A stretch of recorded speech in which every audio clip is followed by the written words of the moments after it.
I didn't leave my marriage. I was forced. It was on a Saturday, I remember very well. My husband, the previous Saturday, had gone home. They had organized a meeting with these people, how to come and chase me, deport me back to my village. So they came. I tried to prepare something for them. Then after that, my father-in-law called me in Swahili, Mama, we've had several meetings without your knowledge. The same way you saw us, we came to your place, the same way we are returning you.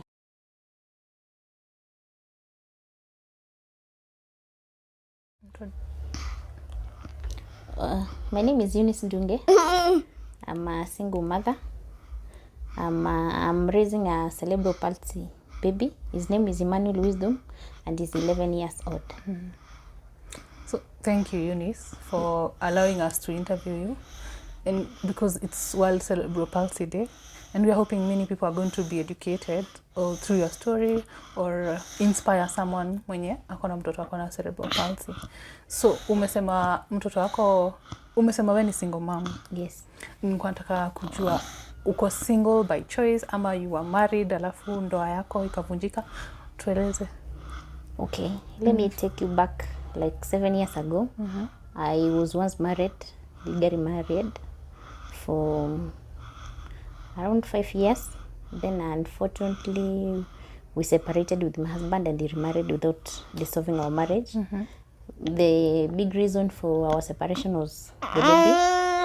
It reached a time he became uncomfortable with the baby's condition, and due to pressure from his family, he decided to disown the baby. So that's how I ended up being a single mother. So let me ask you, when you had your child and you conceived, did you immediately know that something was wrong with your child? Until 6 months is when we noticed, we went to the hospital, the baby started having convulsions. So when we visited the hospital, now the doctors broke the news to us that the baby had meningitis, which had resulted to cerebral palsy. Yes. So he had contracted at the 6 months, that's when he contracted the cerebral palsy? According to the doctor, the baby was born with some health problems, as in had prolonged labor. So the baby lacked the oxygen. And you see, when baby lacks oxygen, some brain damage happens. So the doctors, then they never told me that something had happened. So, okay, I know I had prolonged labor, the baby did not cry immediately. When he was taken to nursery for some time, then we were discharged, then we went home, then we stayed very well for 6 months. Then at 6 months is when he started having the convulsions. And after visiting the clinics is when now this news came to me that the baby contracted meningitis, the cerebral palsy since birth. Yes. And then were you with your husband during that diagnosis? Yes, we were with my husband when the doctor broke that bad news to us. And it traumatized us to some extent, but we had to accept. So we were taken for some counseling, for some emotional consolation. Yes. Then we had to accept the challenge because we were told it's a condition. It's not a sickness, it's a condition, and we should learn to live with it. Yes. Did you feel like the doctors wronged you by not disclosing to you about?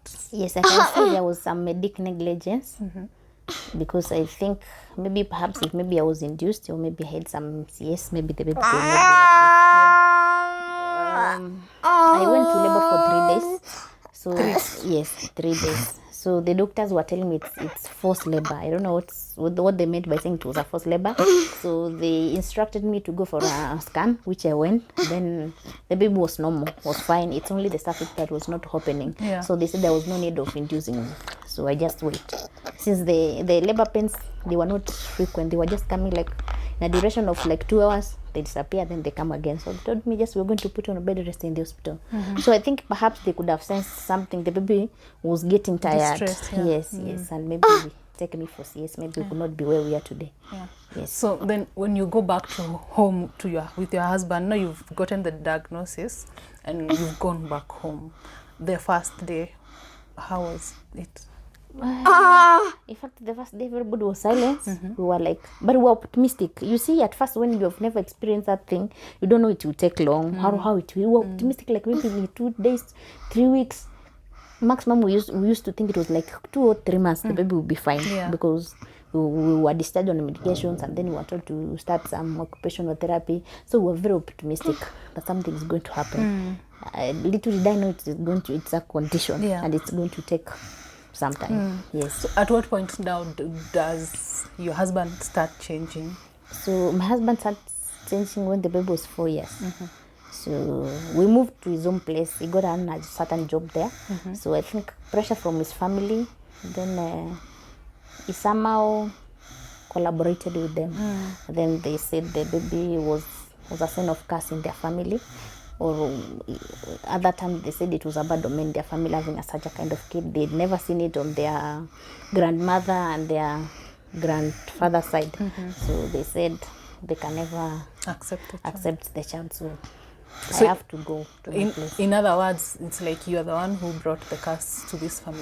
Is that what they were saying?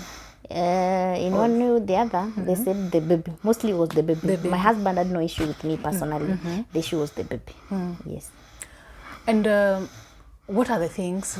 Were they mistreating you, or were they mistreating? What are those signs that you saw and you felt like this is discrimination? There was a lot of discrimination because I remember at times when we should attend some like family gatherings, meetings, my mother-in-law used to tell me to stay indoors, not to take the baby out.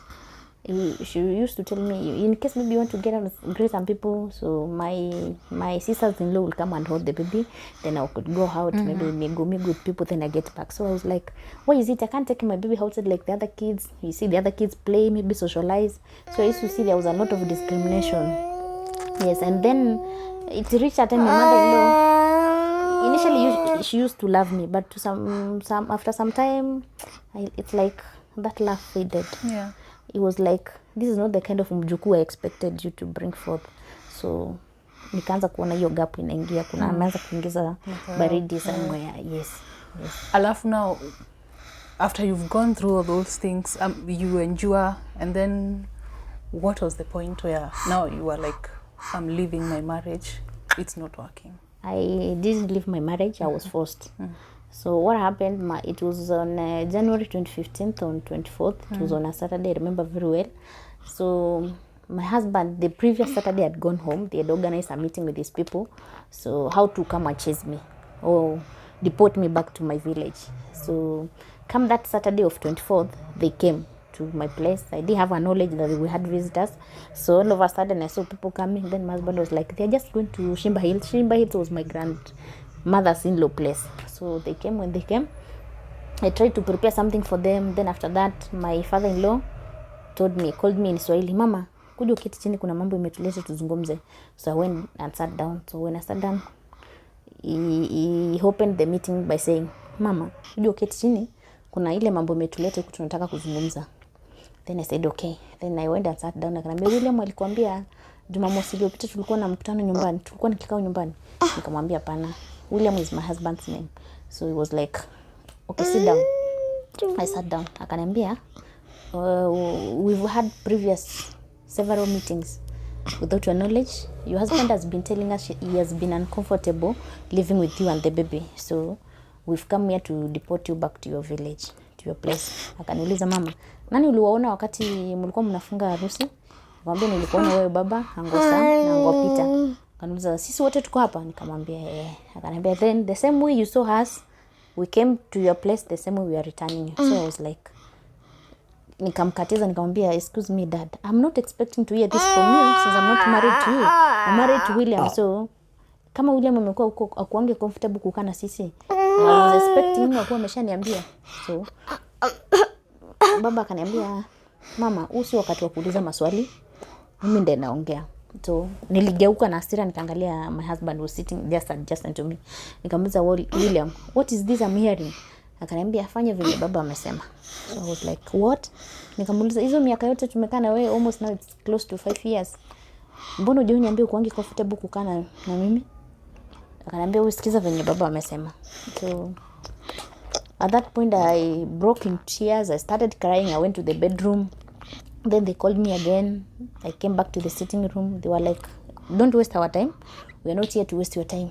So the thing we are going to do, umesikia venye tumesema, just enter inside, pack your things and the baby's belongings.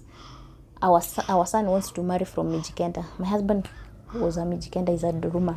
So they told me in fact he had gotten a wife from, I don't know, Duruma or from Digo or Giriama, but from the Mijikenda family. So I was like, then if I'm to leave, I'm not going to live with the baby because the baby belongs to William. So I remember one of the shangazi, wife to uncle, stood akaniambia, una expect mother-in-law ama mamako hapa akulelee bwana na akulelee mtoto? Mlemavu wako utambeba mwenyewe na utamlea wewe mwenyewe. Kwetu hakuna kitu kama hiki. Tukiangalia upande wa babu na wanyanya hatujaona kitu kama hii. Ni laana. Na hii laana yenu utapeleka ukambani. So tukaanza kubishana. Nikamwambia mimi mhesabu ule mwezi niliolewa na wakati nimepata huyu mtoto. Sikujua na huyu mtoto kama ni laana imetoka kwa William. So hapo nikamwambia excuse me, number 1. Wote wenye tuko hapa tumesoma kwa njia moja au nyingine. Kuna hizo mambo za X chromosome, Y chromosome. Nikamwambia sasa kama ni shida hata sasa mimi niko na shida ni wewe kijana wenu because I believe this is a why. Ni kijana wenu ndo akona hiyo shida basi yende amefanya hata maybe kama ni kitu maybe iko kwa damu ama nini imetokana yeye. Wakaniambia huo si wakati wa kushinda kuambia ama kuwapatia lecture. So since they were 9 against 1 hakuna venye ningewashinda, they were many. So I ended inside. I tried to call our best couple wenye walitusimamia harusi nikawaeleza. So they were like, William cannot do such a thing. My husband once upon a time used to be a pastor, so people used to call him pastor. So my mother, my spiritual mother akaniambia pastor hizi fanya kitu kama hiyo. Nikamwambia that's what is happening, but it's juni real ama wanainasa because something my husband has never shown a sign kitu kama hiyo inaweza happen. Hata kama kulikuwa na hizo mambo na discrimination, he used to be on my side. You see, so I was like maybe ama ni kunasa wanainasa ama they just want to interrogate me. So akajaribu kumpigia simu akazima. So I tried my big sister. Juu alikuwa na mheshimu kama mama because my mom she's deceased. So akampigia akakataa kushika. Wakazima simu wakamwambia leta hiyo simu yako. Haipigwi tena, wakaizima na wakaichukua. So they called again on my line, nikampea akakataa kushika. Akaniambia hakuna simu nashika sahi. So me and you we are done. So I called my sister again, my elder sister who is like now my mother. Akaniambia you do this since they are 9 against 1 usishinde kubishana no because they are like hata wanakuja wananipoint hivi. It's like they are poking you like yes, this. Yes. When they are addressing you. Yes. Kwanza one of my shangazi mke wa uncle, she was very vulgar. The words she was using. So I was like, it's like even they want to beat me. So sister yangu akaniambia nisibishane na wao. So let me do this. Just enter inside, make sure you take your marriage certificate, birth certificate ya mtoto na your academic qualifications usiwache.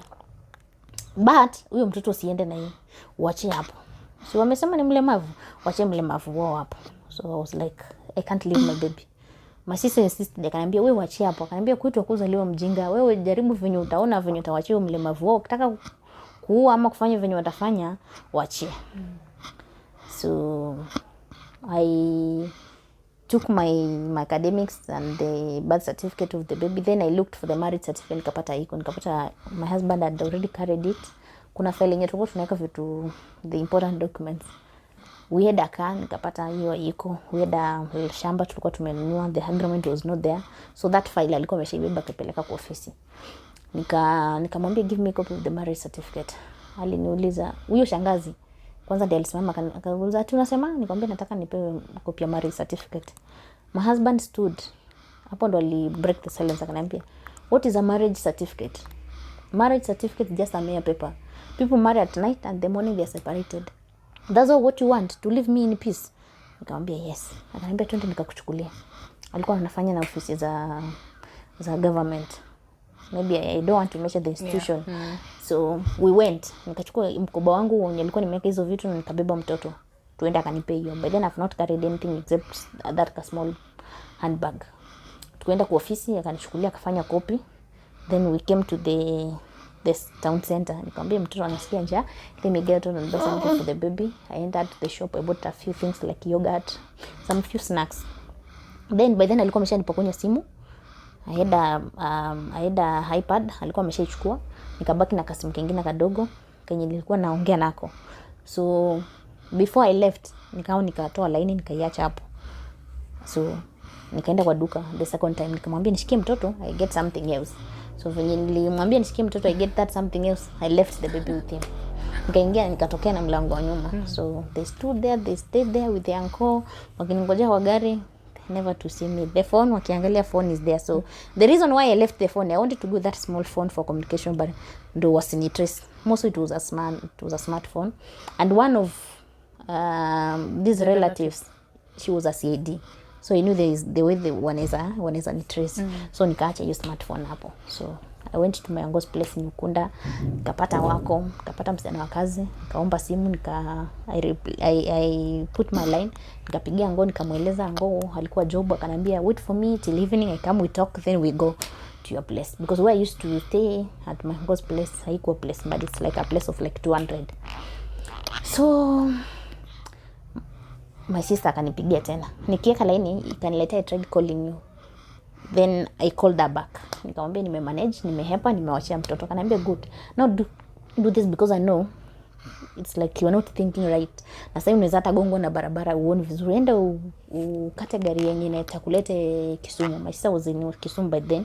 Ingia Simba Coach, enda ulipe, come to Kisumu. By tomorrow morning you'll be here. Ninatokwanga huko saa 9. So I was like, do I really go?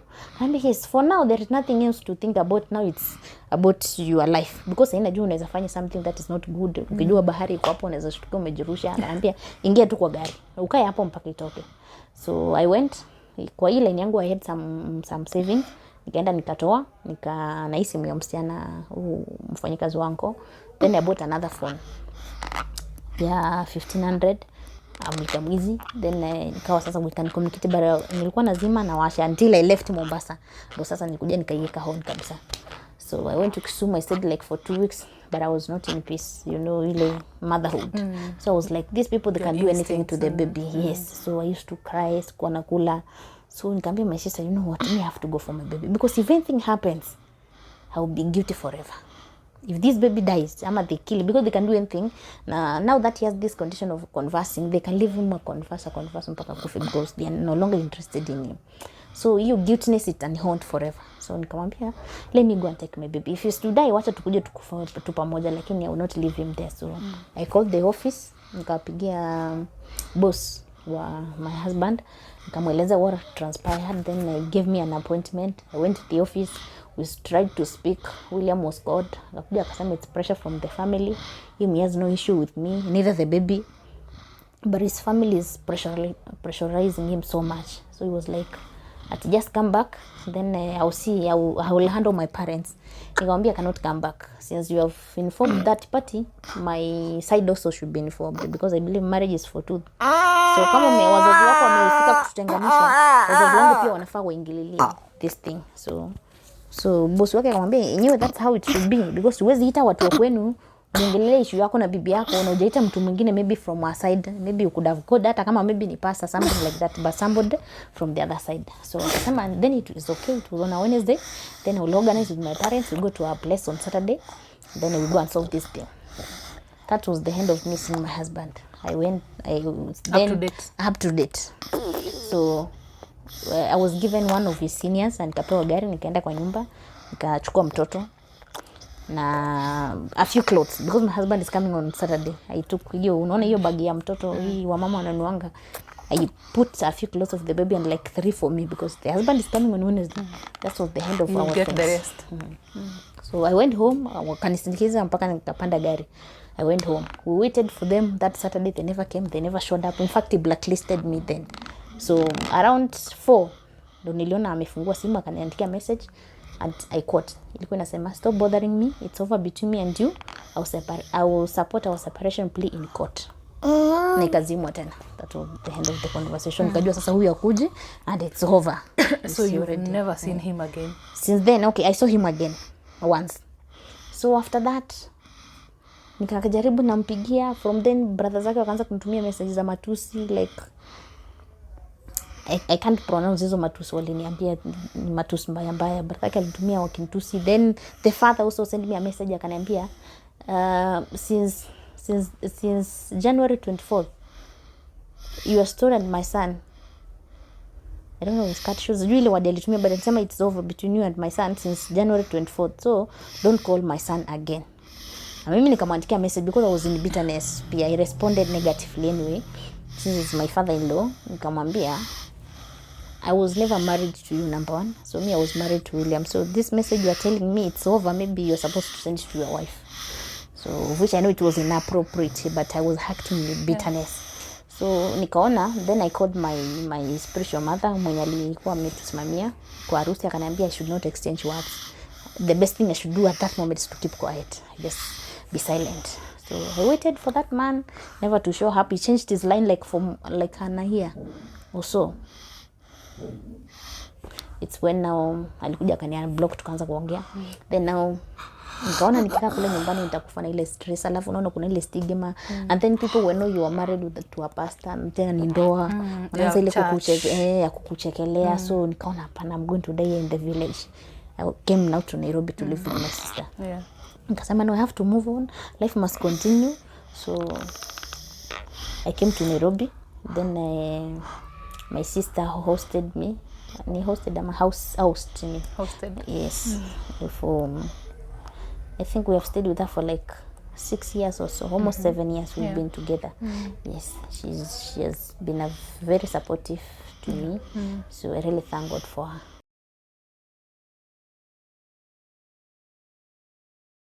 So Eunice, what are the challenges that you faced after leaving your husband's home zenye haungepitia if your husband was in the picture? Challenges have been too much. Number one, stigma. You're stigmatized by everywhere. Number two, acceptance from the society. Ile kukubali, you know. Kuna venye when you're a single mother, kuna venye society huwa inakuchukulia. Some think maybe you failed in your marriage. Some also thinks maybe you are notorious, some maybe abusive, something happened. Now they normally blame you as the mother. So kuna hiyo stigma from the society. Naswa, then acceptance. Then we have financial constraints because I'm jobless. Then being a single mother, then raising this baby with on medicines, needs money for therapy sections, then he needs money for the diaper, then he needs money for the special diet. So financially, it has really been constraining me.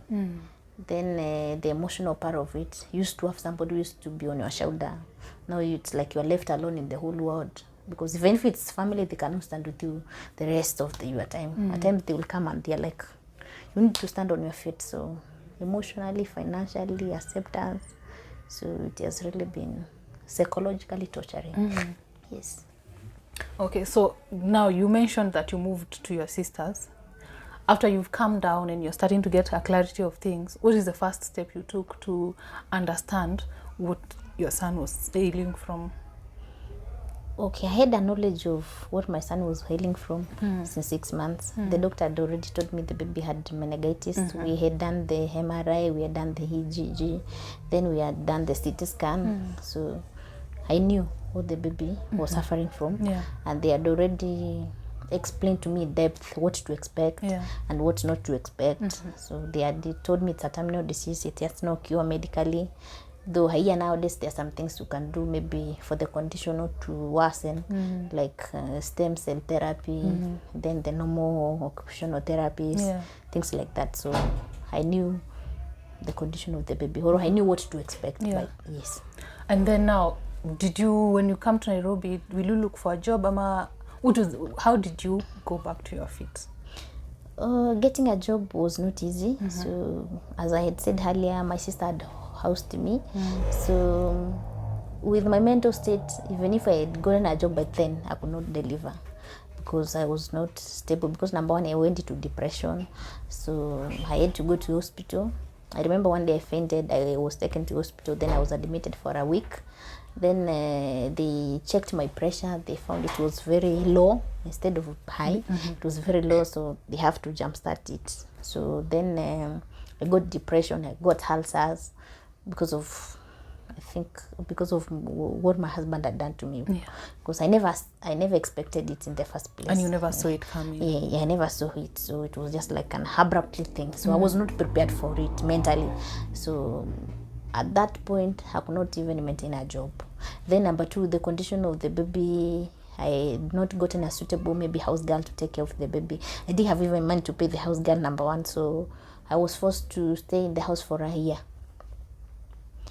at least, To get back. to get back to my feet, and mentally, especially mentally, to be a bit stable.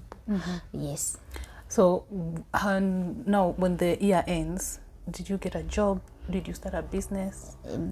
Before the year ended, I started applying for jobs and asking friends to look for a job, because life was a bit hard. So although my sister used to provide, but she could not provide for everything. Yeah. And she was also in school.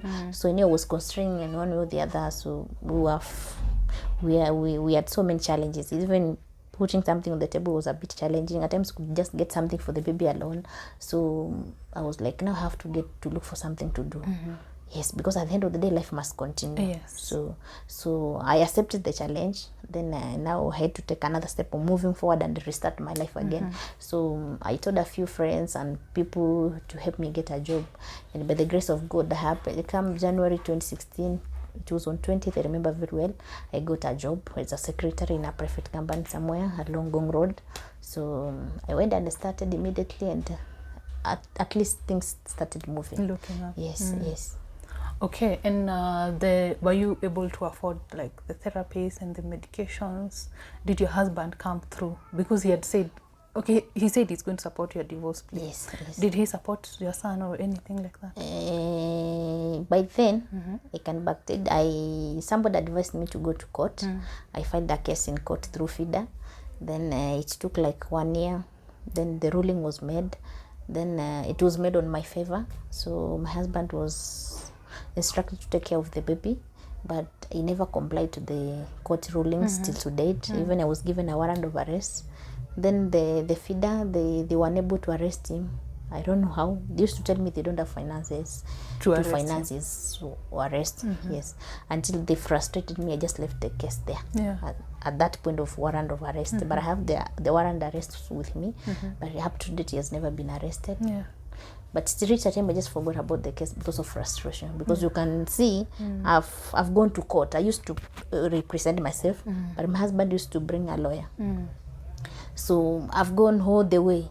You see, court process is not an easy thing. It's some straining financially, and what filing those cases, you have to use your money to do the filing and so many other things. So now going all through until the ruling was made, now up to warrant of arrest, and then the people you were depending on, they failed to arrest him. I don't know if there was, I can't say there was, but I don't know what happened. But whenever I used to visit the officer, they used to tell me finances. It's all about finances. And most of they used to tell me it's the feeder of Mombasa that is working on it. So here they transfer me to Mombasa. Mombasa, I have no board. I don't know any board there. So I'm just relying on them here since I don't have the money. So I got frustrated along the way and I left the case there. So let's talk about your son. There are different degrees of cerebral palsy. What is the degree of your son? Okay, according to doctors, they've been telling me it's mild. It's mild cerebral palsy. Yeah. His condition is not so worse, and it cannot worsen more than that. But as long as I do what's needed, like the therapies and the medications. But the brain damage, it cannot get more damage than what happened from day one. And does he understand his surrounding? Does he recognize Yes, my people? baby is very wise. He knows me as his mother. He knows everything. Mentally, he knows everything. The only problem, he has delayed speech. He cannot talk. But at times, even if you tell him high five, he will raise his hand. You tell him just check there. If it's something, a program on the TV, it's loving time, he will laugh. It's maybe something weird, you see him, he understands everything. Yeah. The only problem is he cannot articulate it in terms of speech. And then you said he's 11. Yes. And how about school and friends? The baby is 11 years. So far, I tried one school, but I never liked the school to some extent because they used to mistreat the baby. In fact, he suffered pneumonia twice, and it was very costly on my side. You know. So because he was admitted in the hospital for those 2 moments, he got pneumonia. Then there was this caregiver negligence. So it reached a time I just stopped him going to school. So I just do home care. Yeah. So because number one, the baby has not yet sat down, the baby doesn't talk, the baby doesn't walk, so it really needs maximum care. So you find pale shule there are so many, so hakuna ile personal attention. So I decided wacha tu akae kwa nyumba, maybe I look for a house girl mwenye anaweza mpatia that kind of care. Yeah. Yes. Na akienda vile ulikuwa umempeleka shule, when you're saying that they mistreated him, are you able to pinpoint cases of like how they mistreated him? Yes, in fact, even I raised the concerns to the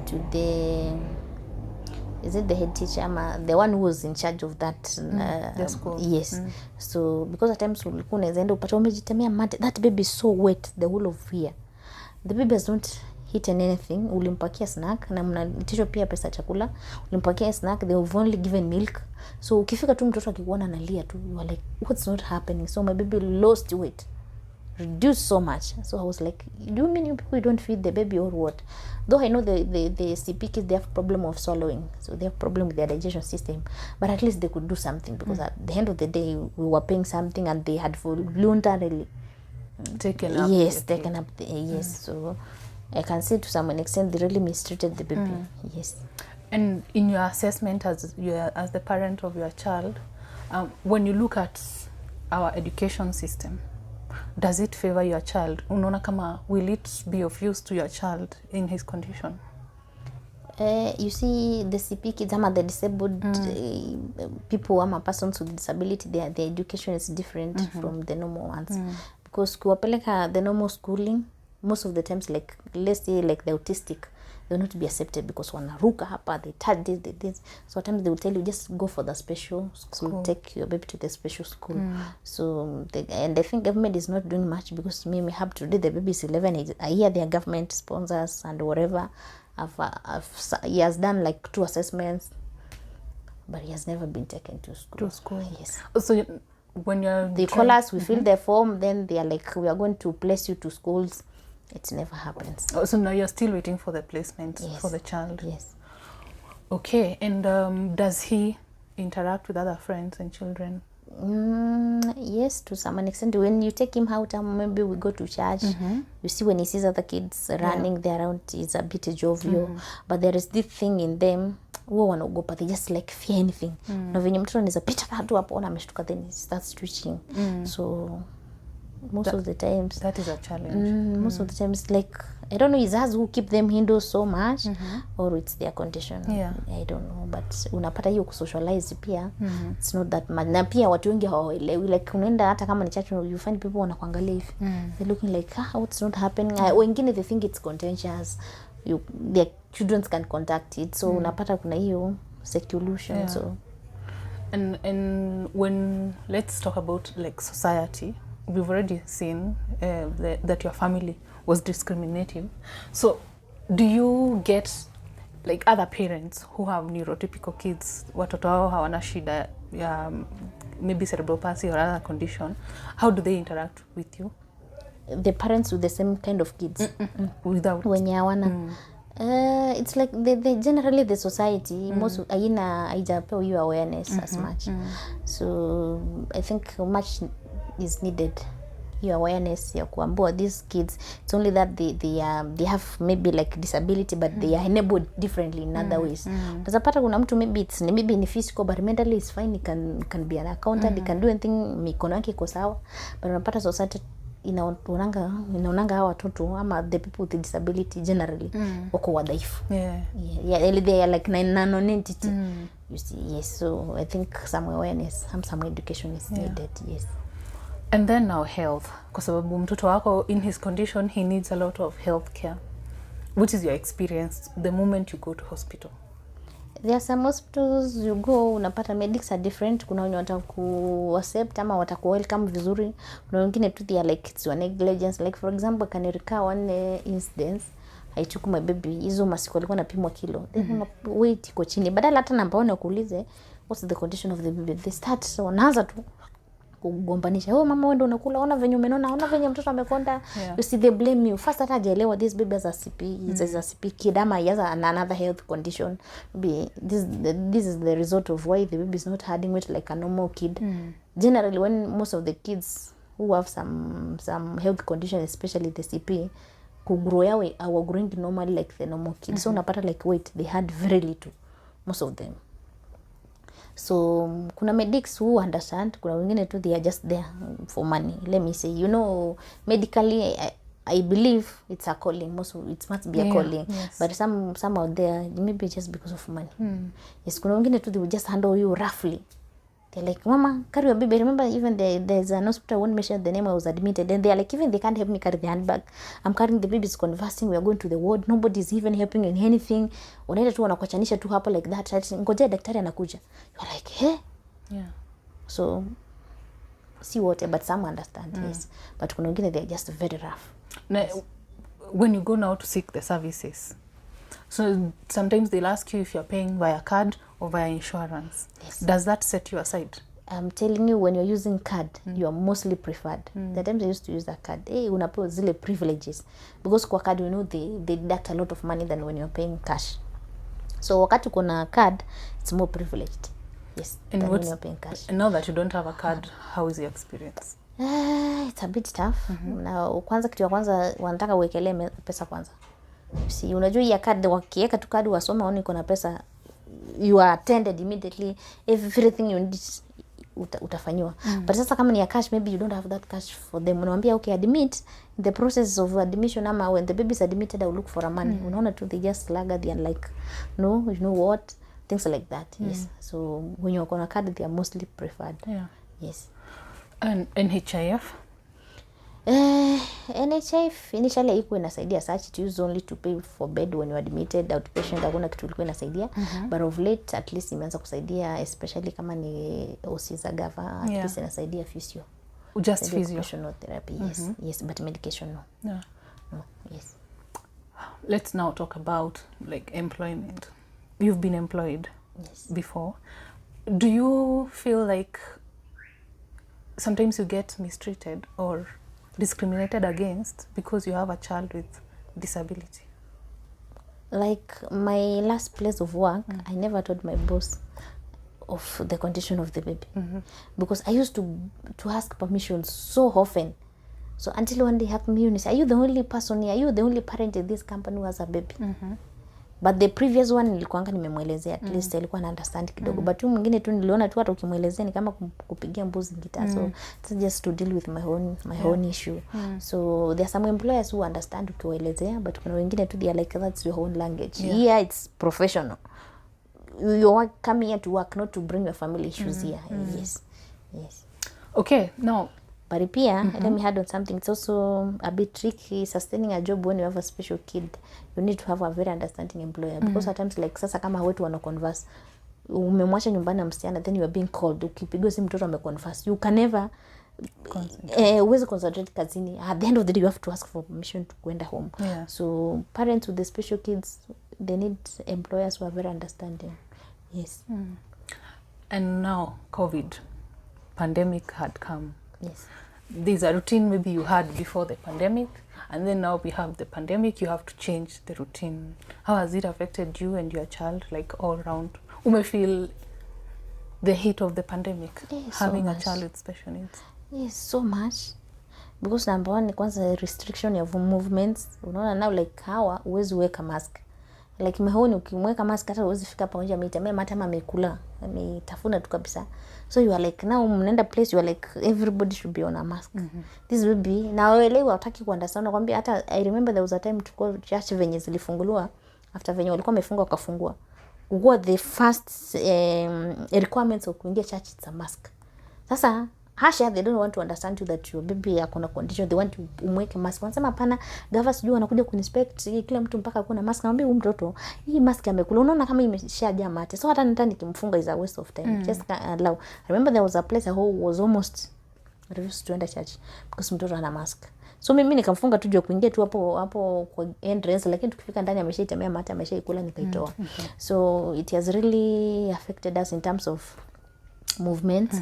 Then pia kuna hiyo unaogopa anaweza enda ashikwe na ugonjwa, so unapata mostly we are indoors. Then like pia kuna centers zilifungwa, like even this center we are going now ilifungwa for a while. The centers hizo za kufanya therapy most of them were closed because hiyo mambo ya social distance na nini, yes, then so you could not access you could not access the sections, yes, for some couple of months. Then later on zikakuja zikafunguliwa, then financially biashara zikaenda chini, pia jobs hata kama ni employment, some people wakaanza kulipwa 50%, wengine wakapewa unpaid leave, so it has really affected economically. Yes. So I'm interested in this place where those centers have been closed down and you need to access therapy. That means you are not accessing therapy. We were not accessing, we were doing it ourselves. Yeah. Yes. Did you see like there was your child, the milestones he had achieved, alirudi nyuma? To some extent alirudi nyuma, because at the end of the day I cannot do it the way a profession does. Okay, we try at least to be home therapists, but we cannot do the same as the professional ones. Yeah. So I'm thinking pia kama parents ingine tu unachoka, because you are the one feeding, you are the one doing all this, so sometimes unapata umefogo hujafanya, umemaliza hata wiki hujamfanyia because of the constraints and the house chores, unapata zingine hujafanya, so indeed ilirudi nyuma. Yeah. Did you keep your job? Uliweza ku keep job during the pandemic? No. After some time we were laid off because the company could not pay us, so most of the employees were laid down. Me, I was part of them. So let me say, like, since March I've been jobless. March of this year? March of this year I've been jobless to date. Yes. How do you manage to, because now you have rent, you have food, diapers for your child, therapy and all those things? How do you manage? Number one, the house we used to live, we had to change house because of the rent to come to a lower paying rent house. So we changed the house, number one. Then number two, I can say it's just my family just been supporting me one with the other. So then at times I just go and talk with the landlady, like ours is a landlady, she's a lady. I go and explain to her my condition, then I will tell her, just kindly be patient with me, I'm going to pay. Yes. Like, do you have arrears as we speak? As for now, no, I don't have arrears. Okay. Yes. And then all these things, you know, you are the caregiver to you are the parent, and then you are the caregiver. Yes. So there is the whole aspect of fatigue. There's the caregiver fatigue. Do you have a support group? Yeah, I have a support group. We even have that WhatsApp thing. We do talk, we do share a lot. Then before COVID, we used to meet like after every 3 months. Then wakakuja wakabani hiyo kitu ya social gathering, so nowadays we don't meet at all. But initially we used to meet after every 3 months. Yes, we share, talk. Then they will bring some psychologists, whatever. They come and talk with us. Yes, and about mental health. Yes. Do you go to church? Yes, I go to church. Do you have a support group there as well? I know in church there is no. In fact, that's with the worst where you get discrimination. Yes, I've had several churches. I think I've changed churches so many, like a number of 5 of them, and it's like I get the same thing. Until now, I had to just accept, because at the end of the day, going to church, you don't go because of the people. So I realize I go to church for my own benefit. So now I don't mind what they say or what they do. Yeah. Yes. What's the most hurtful experience that you went through in a church? I can remember, I won't name the name of the church, but once upon a time I used to go to a certain church, which is a very big church. Then these ushers, when the baby just makes a small noise like this, and it's not even necessarily crying. No, they're this kind of noise these kids they do make, and it's like they are playing. So this usher will come and tell me, take the baby out, is making noise, you are disturbing other people from hearing the message. So I'm like, me, why did I come to church? Also, I came to listen to the message. So if I will be coming to church and every time I'm just being thrown out, so what's the need of going to church then? So it really demoralized me. I was so heartbroken, because that's where I was expecting maybe to be shown much love. So at times I stopped going to church for a whole year. But later on I started again going to church. But I can say most of the church, they don't understand our situations. They don't understand these kids at all. At all. In fact, some members think it's a curse. Yes. Or even others think you've been bewitched for having such a kind of kid. So unapatanga tu watu wanakuangalia, if they just look like you, even currently where I attend unapata tu watu wanakuangalia hata wakati unabeba mtoto they are like wanakupita tu hapo hivyo, wanaona hata wanafaa kusaidia maybe kuweka mkono vizuri ama kufunga leso vizuri, wanaona tumefunga vibaya, but they don't care, they don't mind. Yeah. Yes. How does it make you feel? Initially I used to feel bad, but nowadays I don't mind. Imefika mahali I don't know nimegrow ama nimemachua, but I don't mind what people say. I don't mind what they do. Me, I know the main reason why I went to church. I went to be blessed. I went there to worship. So I don't care. I don't mind anymore. But initially it's really used to hurt me. In fact, I stopped church. But currently I don't mind. Yeah. Yes.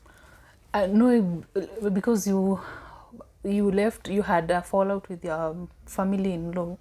Did you come to reconcile ama mliamua kila mtu akae maisha yake? To date, they've never called me. It's now 7 years down the line. Even the father, 7 years down the line, he has never seen the baby. He doesn't care. He doesn't SMS. He doesn't call. He doesn't support me in any way, even emotionally. Nothing.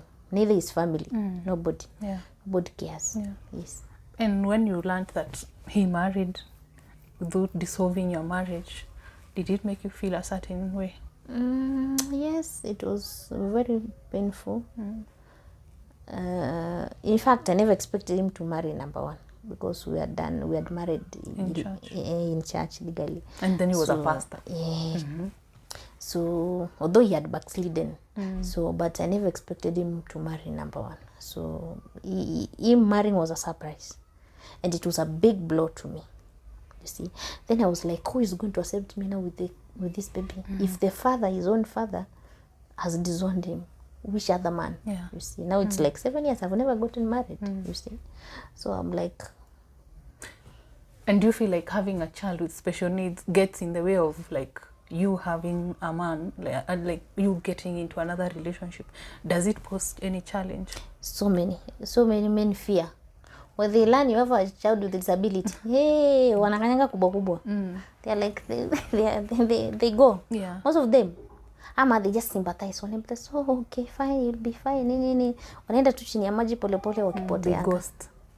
And yeah. Wakipoteza at the end of the story. I've tried to be in several relationships, but none has worked. Yeah. And most of them, they are the one who walk away.